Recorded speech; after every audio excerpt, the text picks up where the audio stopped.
Hello, welcome back. As beard trimmers are nowadays a handy tool to have and a bit expensive too. So today I will talk about how I modified my old useless beard trimmer and gave it a variable speed feature to help give me a proper beard shape. So let's find out.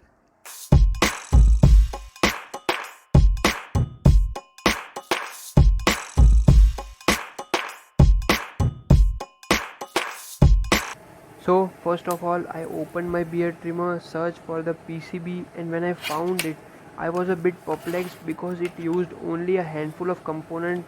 Still, it worked fine. Then I dismantled the PCB, desoldered all the components, which included a transformer which basically converts 220 volt AC to 5 volt, being switched by the transistor and voltage reduced by the power resistor. It also used a Zener diode to regulate 5 volts. It used some filters, press the voltage spikes. But never mind, we will create our own circuit for controlling this beard trimmer with variable speed, which could require even less components than this handful of components. So let's move towards the circuit now. So now as you can see in the circuit, I have used the two terminals, N terminals for the batteries, 100 kilo ohm resistors, 10 kilo ohm resistors. This is the configuration of relaxation oscillator which compares the voltage level through the potentiometer and generates PWM, which drives the trimmer or the motor in the trimmer, which creates variable speed. So now let's move to the schematic part. As you can see in the first part, it consists of a relaxation oscillator which generates a triangular wave. You can generate triangular waves using 555 timers or waveform generators, but I have used relaxation oscillator here.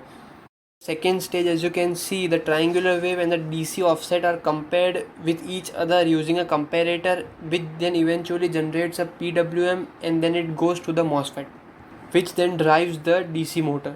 So go through the schematic one, and now let's go to the final working of the circuit.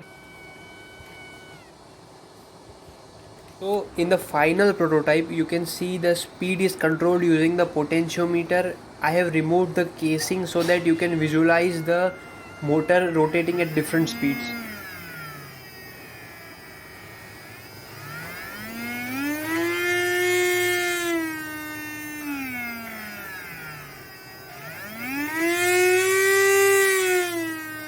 It sounded a bit like MotoGP racing, but bear with me, it will work just fine.